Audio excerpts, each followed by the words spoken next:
We hit it. Oh, there we go. I might have to hit it a few times. Okay, Leslie, if you could hop in the chat for me and monitor that thing, that'd be great.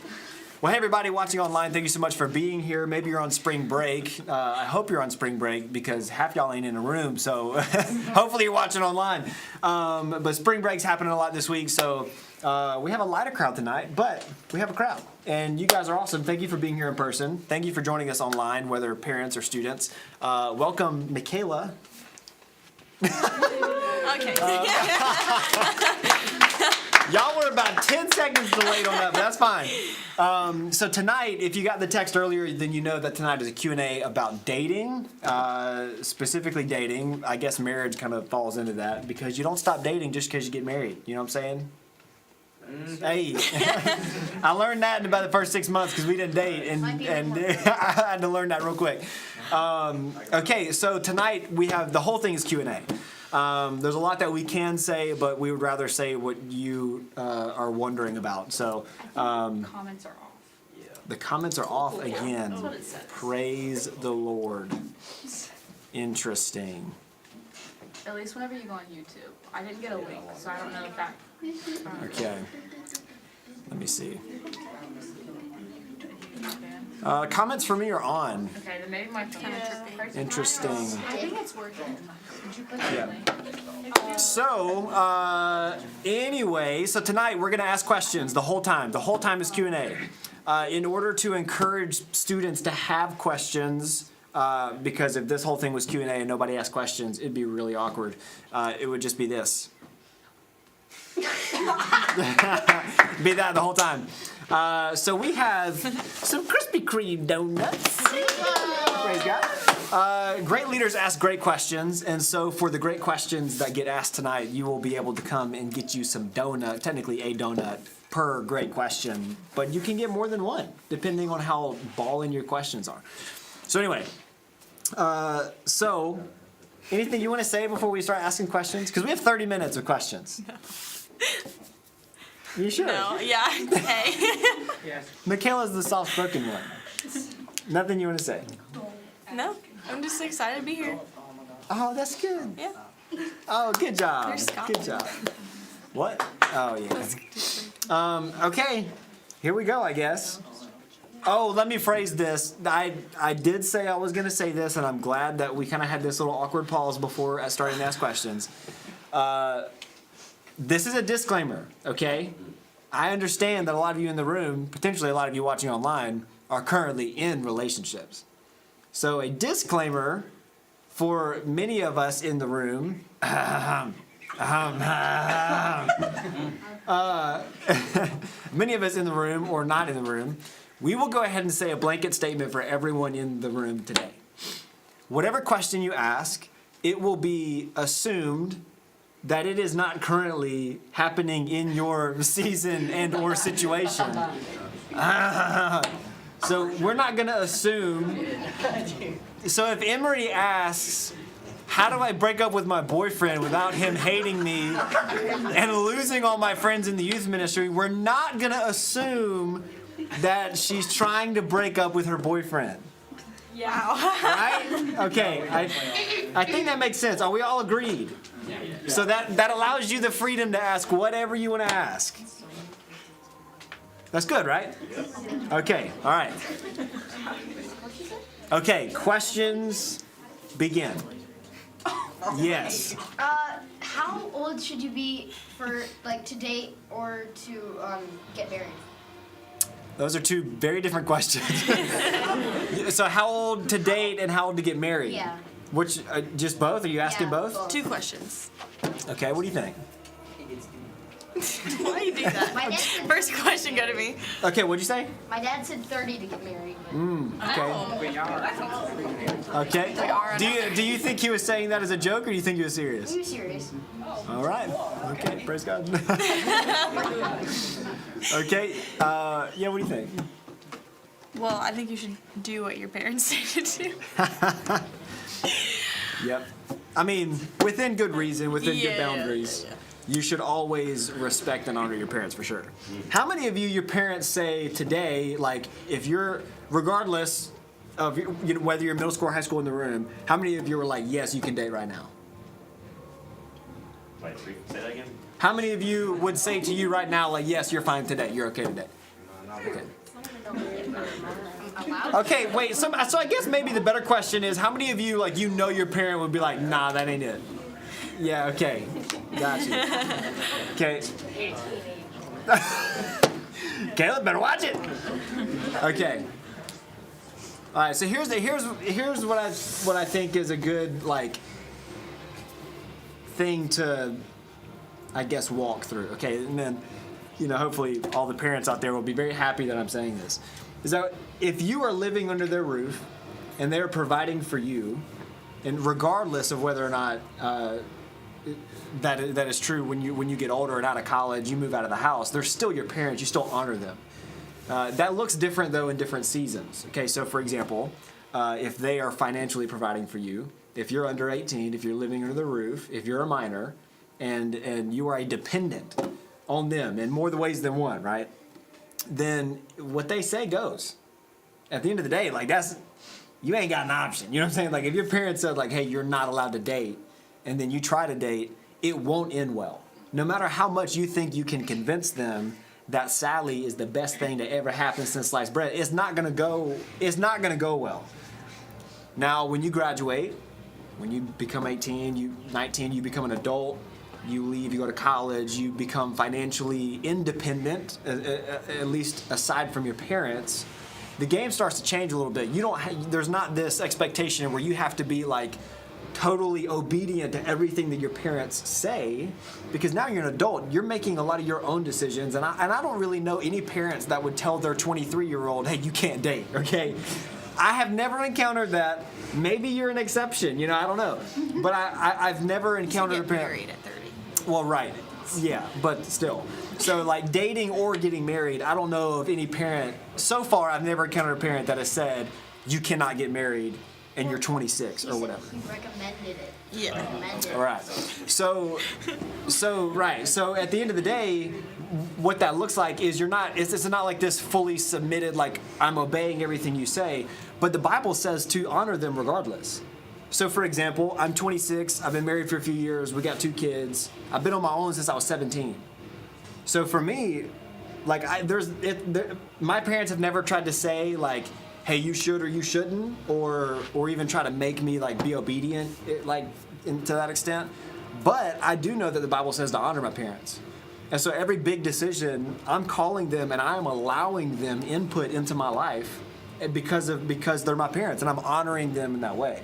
Right? So maybe you get to 27 and you're like, man, I know my dad said that maybe I should wait till I'm 30, but here's what that probably would look like. I've been dating a girl for a few years. I'm nearing the end of college, or I've graduated college. Hopefully you've graduated by that time. And then you start questioning, you're like, man, I think I really want to marry this girl. Well, I'm going to call my dad and be like, hey, Dad, when you told me 30, why did you say that? Like, help me understand that, because I really like this girl. I think I'm going to marry her. Was it because you were hoping that I would be kind of financially independent? I would be out of college? Because those things are true now.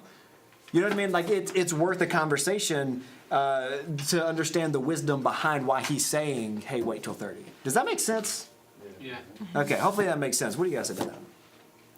Well, I was just laughing when you were talking because my parents didn't want me to date till 18, but I did convince them to let me date at 16. Nice. So I think a key is just being able to have the open conversation with your parents. Mm-hmm. Like, I think that's like the key in all of this is just being willing to like go to them and have an open mind, have an open heart, and have a good conversation about it.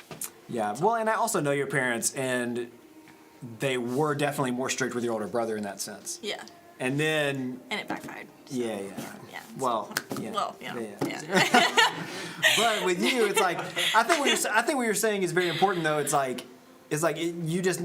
not so much. It's not legalism. It opened up a really good conversation for them to be like, well, why do you want to date? And I had to like answer some really hard questions that I hadn't really thought through. So your parents are there to help you. Right. Yeah, that's huge. If you think your parents are just there to like, lay down the law and say you can or you cannot, it's going to be really hard for you to honor them the way that God wants you to honor them, because like God chose them to be your parents whether you like it or not. And so it's like I thank God. Like I hated some of the things that my parents made me do when I was in high school, and now I look back and I can't thank them enough for it. You know what I mean? Sometimes it takes a little bit of time. But that was a great question. Come get yourself a donut, boy. Good job. Good job. We have one in the chat.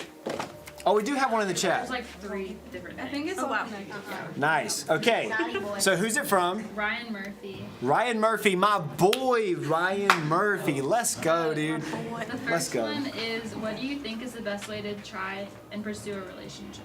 Okay, are these all from Ryan? Yeah, there's Yeah. There's like 3. 3. Yeah, there's 3. Ryan, if I could give you a virtual donut, I would, just because you asked 3. Okay, what was the question again? What do you think is the best way to try and pursue a relationship? He Interesting. wants to read all 3 because they kind of connect. Yeah. Okay, yeah, go ahead and read. And then he says, how should I approach trying to get into a relationship as well? And do you think it's better to be bold or more nonchalant and chill? So I think you should answer this question because women are the person or the people in the relationships that are being pursued. So biblically, if you didn't know, that's kind of how that's supposed to work. You know, saying guys pursue, women be pursued. How would you like to be pursued? Or what was the first question? What do you think is the best way to try and pursue a relationship? Okay, gotcha. Okay. Well, I'll just say this. My healthiest, best relationships that I've been in, With your boy. yeah, were relationships that started as really solid friendships. So, in my opinion, I don't know. It's very case by case scenario, but I think that if you're interested in somebody and you're like wanting to pursue a relationship, like just pursue them as a friend and get to know them as a person, and then organically the rest will happen, and that's when you can have leadership help you have the DTR, you know, and like take steps further to like more aggressively pursue a relationship, I guess, if that Yeah. makes sense. But Which, if you guys don't know what that is, DTR is define the relationship. She's referring to like a talk at some point in the process where you sit down and you define, like, here's my intentions in pursuing you and all that kind of stuff. It's really healthy to do. We can talk about it later. well, yeah, because I feel like that kind of plays into the relationship. Like he was like, how do you, when is it good to like define it or what, you know? So you It's would, different. I feel like it's different person to person. so you would say it's really healthy to like pursue the friendship, Yeah. start developing the friendship, Because that's always going to be there. Like that's Right. like that should be the foundation. and then at some point along the way to say, so when do you think that I time feel is? like this is a debuttal. No, I'm just wondering. When do you think the time is to like have the DTR? A rebuttal, not a debuttal. Oh, jeez. I don't know. I have to know the person, you know? Okay, so case by case. Yeah, that's what I'm saying. It's case by case. Gotcha. Okay. I think if you have like people around you that you trust that are saying this is a good thing and you want to take next steps in the relationship to make it more exclusive and explore dating or whatever, then you good. do that. That's, I don't know. that's good. But that's very vague. No, I think that's great though because like now that we're on the other side of it, you know, we were really, really good friends at first. We had like the most fun hanging out with each other, and like in our friend group, because really like we were hanging out like in our group like the whole time. Yeah.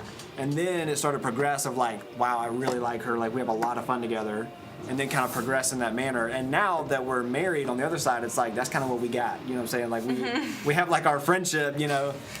Anyway, yeah, it's super important. Okay, well, did we not answer any I don't of really the feel three? like I answered that question, but The last one, Is he it said, better? do you think it's better to be bold or more nonchalant and chill? oh, that's kind of what I was hinting at. That's what I was thinking of being bold or nonchalant. I think it's good to say, I am interested in you, but I just want to be friends.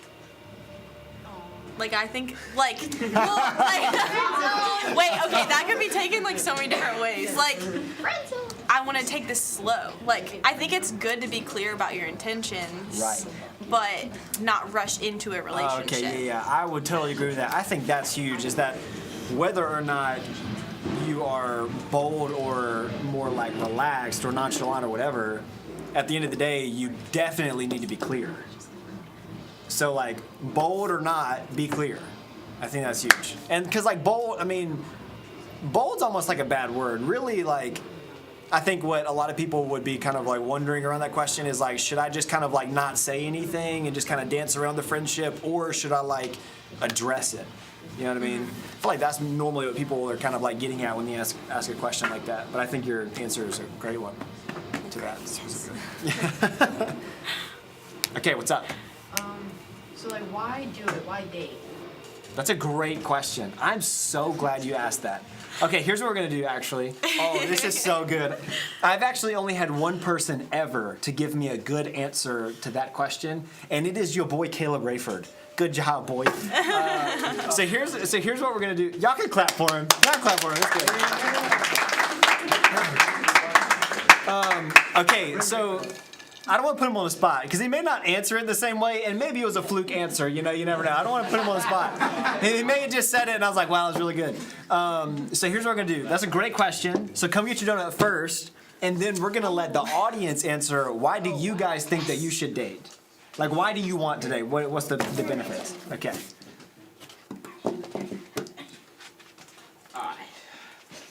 Okay, who wants to take a stab at answering that question?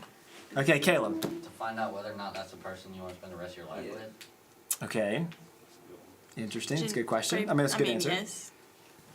Logan. Maybe. Almost didn't say. It gives you an opportunity to learn more about each other and yourself. Okay. It's good. That's great. It's true. Yep. I feel like kind of like what Caleb said, but also it shows you qualities you'd like that you'd want in somebody. So it doesn't necessarily mean that you're gonna like marry them, but you get to see like, oh, I really like this, or I don't like this, or something like that. Okay. Yeah, that's a great answer. So here's my question to all three of you. Can you or can you not still do that in groups as friends? No, I think you can for sure. Yeah. So then why date? What can so really then you take a step further. Really then you take a step further and you ask the question, what do you get out of dating that you cannot get in a friendship? Okay, Caleb, answer. So I think all three of y'all had really good points about that, but I think Leslie's right when it comes to you can get some of that stuff out of friendship, but you can only get that stuff to a certain extent. Babies are joining. We're winging this. You want to sit right here where you gonna sit with Leslie? Do you want to come sit right here so you can see mommy? Go sit up here with us. All right, that's awesome. Okay, Caleb, All right. continue. But you can only get some of that stuff to a certain extent. Like I remember when we had a meeting about that, and you kind of explained to me Look on TV. what made you decide like Michaela was the one, or whatever. I think sometimes when you're dating, you're able to see that in other people more clearly, just because when you're dating, I mean, obviously you go closer to that person in a relationship with them, and it's easier to, when you're dating, for more doors to be open for you to see that kind of stuff that you wouldn't necessarily see while you were friends or in certain group settings. So the argument often made to that answer, though, is that you really. So here's a perfect example. Let's say you go out on a date and you're like you're one-on-one dating this person for a while, but then you get around them and their friends. That is when you see the true them. Hey, Declan, if you're gonna sit up here, then you need to be quiet, okay?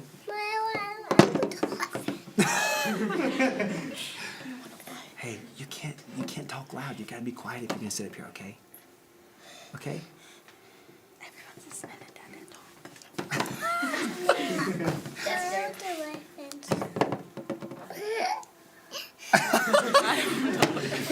Okay. Anyway, so how does that throw a kink in the whole situation? Like you see someone's true self when you're around them and their closest friends. So how then can what you said be true? You get to explore all of that with this person when you're like one-on-one dating that you don't get to experience when you're around them and their friends. The point of this whole question that I'm trying to draw everybody's attention to is that often people want to date so that they can have a physical exclusivity with someone that they cannot have in a friendship boundary. And oftentimes, this ain't working out too well.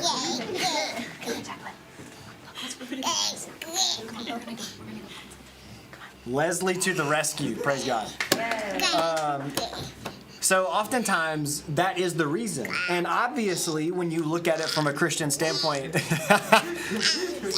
that's an unhealthy reason to break a friendship boundary and go into the dating world. If it's just to have a physical kind of exclusivity, then that's not really a healthy thing to have, right? So I've never really had, other than Caleb, I've never really had anyone give me a great answer when they ask me, hey, I want to date this girl, but I don't really know, like, what do you think? I'll ask them, like, well, why do you want to date her? And then they can't really give a great answer. So everyone write that answer down for when you want to date a girl. No, so it's probably, like, honestly, at the end of the day, that should just be a question that you wrestle with and that you actually have a good answer for before you say yes to dating that person. So really, like, a lot of times, y'all been there, you're wondering, like, do I want to date this person or not? Like, I think I do, but is it the right thing to do? If you can answer that question, and obviously your parents are good with it, then I think that you could be on the right track. You know, you get leadership involved, you have a good answer to that question, I think you're on the right track. That's good. All right, other questions? Yes? I was going to ask, how do you know when you are personally ready to date? That's a great question. That is a great question. As a woman, what do you think? Well, I don't know if I know how to answer that question because I feel like I dated before I was ready. I don't know. I think it's like, do you have an answer for this? I was about to say the same thing. Same thing. So it's like, I think, honestly, I feel like I'm a little bit of a broken record, but I feel like this is a scenario where it really helps to just have people who are in your life and can speak into that and, like, know you really well, like leaders who you trust, who can say, because you might think, like, yeah, I feel ready, or like I have someone I think this could be a good thing, but you're like not sure. But like the friends and like leaders around you can like kind of help determine that. Hi, Jess. I mean, I would say the same thing. It's like I dated before I was ready for sure, because my parents are very lenient. But like Michaela's saying, like the reason you have leaders around you in your life and friends in your life is to call out the blind spots that you have that you don't see. And so if you have a spiritual authority in your life that says like, hey, yes, I think you're ready to date, that's huge. But oftentimes they're going to tell you like, hey, I don't think now's the good time. You know what I mean? Because if it is the right time, then often it's like you only get the answer normally like once or twice. It's like, yes, I think this is good, or yes, I think this is good. Because, I mean, you're not going to marry every person you date. Yeah. You know what I mean? So I think the people around you as far as the spiritual leadership is probably the way that you define whether or not you're ready. Because really, at the end of the day, you don't know if you're ready. Like, if your parents say yes, if your spiritual authority says yes, and your spiritual leaders in your life say yes, then you're good. Yeah. I think also it's just like, well, I actually have a book if anyone's actually interested in like digging more into that talks about like a really healthy way to like date within the Christian circle, and it talks about like dating yourself before like dating other people. And it asks just like a lot of questions like, who am I? Like, where do I come from? What is my family like? Like very practical questions to very like future oriented questions like what are my dreams? What are my aspirations? And like very practically like thinking through those questions too will kind of help you narrow down like, well, does it even make sense for me to date in general, let alone like date this specific person? What's the name of the book? It's kind of cheesy. True Love Dates, but it's like the best. It's really good. Love I Dates. actually meant to Women, bring it. go like, read it. reference it. It's really good. It's very And all the practical. guys, Wild at Heart and Becoming a King Well, it's are that's great gonna be books. good. Go read that. True Love Dates. All right, guys, go read True Love Dates too. Don't watch that. Yeah, don't. Who is it by? I'll have to look it up. I don't know. I don't remember off the top of my head. She love dates. Hey, you want a donut? That was a great question. It might be. She's like, nah, wait till That's a good question. Okay, let's go you first. What happens if you want to date someone but they're not a Christian? Should you just not? Ooh, That's that's a a good question. great question. Did y'all hear his question? Yeah, so that. All right, hey, everybody listen. Did y'all hear his question? She said she'll go get him a snack. You could hear keys. Yeah, that'd be great. They're on the table back there. So he said, should you date somebody if they're not a Christian? Or should you just not even worry about it? What do y'all think the answer to that question is? Oh my gosh. She's trying to Just tell put him me down on the ground, that let him he's crawl out. hungry. Said don't date to convert. Don't date to convert. Preach, brother. Preach. But do y'all think that's true? He just answered it. Who else? What do you think? Okay, what do you think? I think that if the believer thinks that it is okay to an extent, as long as the non-believer does not go past that extent, it is fine. Okay, what do you think? It's kind of the same thing he's saying. It's like if somebody's a bad person morally, no matter what, even if they're Christian, you still shouldn't have anything to do with them. But if they don't believe, that doesn't mean you shouldn't. That shouldn't. I mean, I guess it could be considered. It's a good answer. Logan, what do you think? I think kind of better elaborating what they were saying. Yeah. I think it's within reason. Alright, I'm gonna date this person if they're not of the same religion. But if they start to infringe on your own beliefs, that's when it starts to become a problem. Okay. All right, Carson, what do you think? I don't think you should date a non-Christian because when you think about it, Hey guys, y'all listening? if you're dating to convert, your relationship or their relationship with you and then their relationship with God is going to be tied to your relationship. So whenever y'all break up, they're most likely going to lose their relationship with God because of the y'all together. So I just think that it's not a good idea. Okay, so we got some people that are like, it doesn't really matter. And then some people that are like, you definitely shouldn't. All right, what do you think, Nathan? I feel like you shouldn't approach it as a box to check off. I used to be in where I was like, oh, I should definitely only date a Christian, and I was like, I really don't care. And I've got to the point where it's not that I feel like I should date a Christian, but I want to. I feel like if I don't, I'm missing out on a lot. I feel like it should be where it's like if I'm not dating a Christian, it's such a big part of my life. There's so much I can't share with them, and I'm missing out. Wow, that's huge. That's cool. a great answer. Yeah, let's go Caleb first. This Caleb. Yep.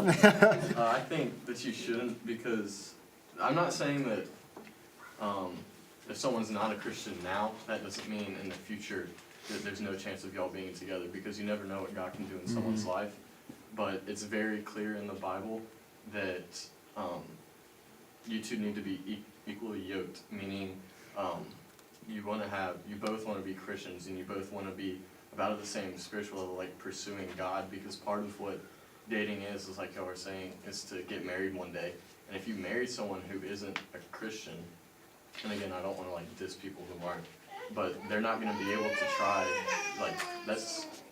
the marriage is not going to be as good as it can be, because y'all won't be able to push each other towards the same goals, and push each other to make you better, or to make each other better. So. Yeah, it's good. Caleb, other Caleb? Kind of both off of what they said is part of the relationship is to build off of each other. So if they aren't a Christian, you're not going to be able to build off of them, and they're just kind of going to tear you down and slow you down.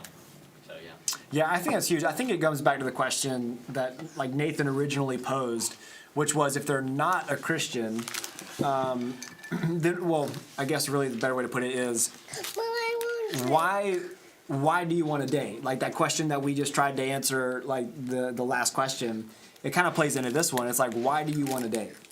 Why do you want to get married? Well, for me, it's, when I experienced my marriage with Michaela, my life went from like okay to really like a supernatural, like God started, it's working overtime now. Like God is working through Michaela and myself to point us both, she's my angel, you know.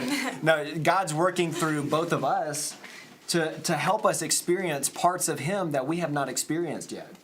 And so it's like if she wasn't a Christian and I wasn't able to experience that with her, it's like, yeah, you cannot put it, like Nathan was saying, you cannot put it through a lens of like, oh, you're not a Christian, so like you're not a good person.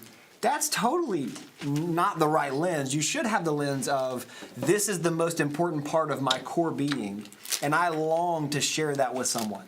And if I can't share that with you, then honestly, I don't want to date you. I mean, really, that's kind of the heart that is, I think, a healthy place to come from in a way that doesn't make someone feel like I'm less than you because you're a Christian and I'm not, kind of thing. Because you definitely don't want people to think that. It's just, you know, your faith understanding should, or your faith foundation should be the thing that you're trying to build everything on your life off of. Yeah, so that's a really good question. All right, let's do one more question. Back here. Okay, Logan. So, this one's kind of a rough one coming from the heart, but let's say you were with someone and you know you dated them for a while and they hurt you really bad, but you still had a feeling for them. You don't miss them, but you miss that feeling that you had with them. What do you do to move on? It's a great question. I have a thought. Do you have anything? Do you want to start with? Or do you want me to go first? You go first. Okay. I think that you're hinting at something that is a much bigger issue when it comes to modern day dating. And that issue with modern day dating is I'm going to date you to complete me. And that is a total lie. Like that is not a thing. And it should not be a thing. The only person that can ever complete you and will ever complete you is Jesus.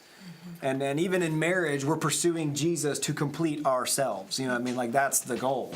So when you approach dating, and maybe you don't even realize it at first, but again, I experienced this. So I was the person in the scenario that you just described because that was me. I started dating way too early. Didn't have leaders in my life to say like, yes, you're ready. And so it kind of started to fill that void. Like if I wasn't dating somebody, I didn't feel like, I felt like a part of my worth was gone. You know what I mean? Like I felt like, man, I'm not complete. I need somebody to kind of fill this hole. And it wasn't even really until after that I understood like, oh wait, no, that's Jesus. Because it's easy to say that, but then you understand it and you live about it.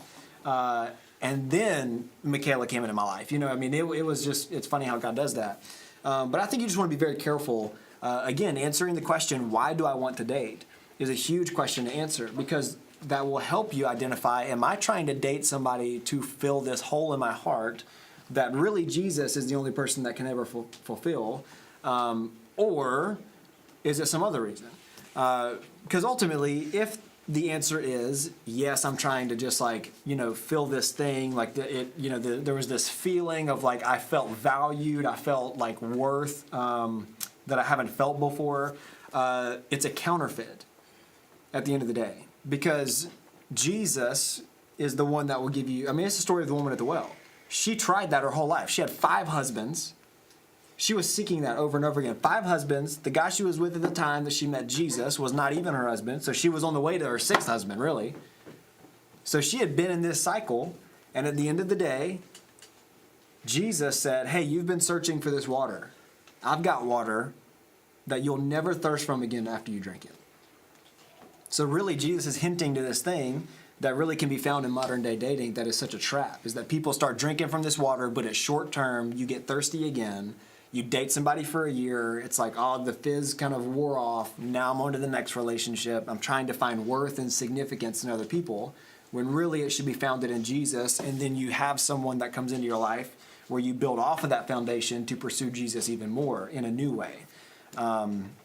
So I think that's really the thing to evaluate is that if you are feeling that in some sense of like, man, this feeling is gone and I want that feeling back, let Jesus fill that void and not anybody else. Because humans, as great as they are, as great as Michaela is, she's going to let me down. You know what I'm saying? I'm going to let her down.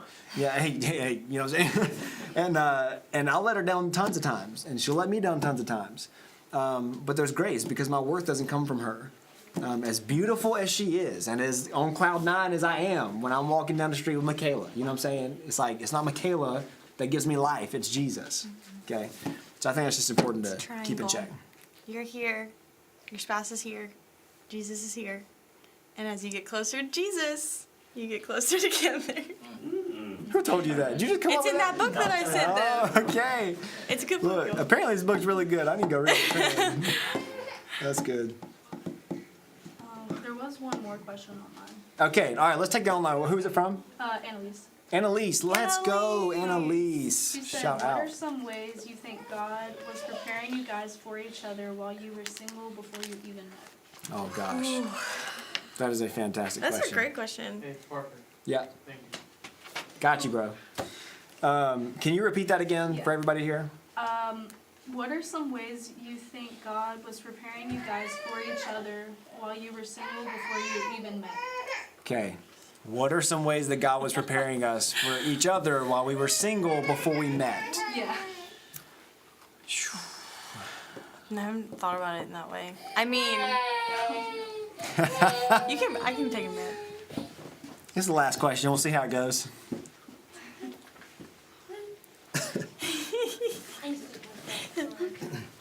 It's about an hour and a half past his bedtime, so. You go eat the rest of it. Come here.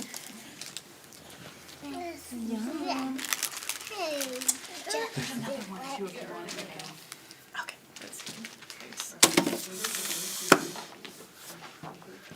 How is God preparing you while you were single? Is God preparing you when you're single?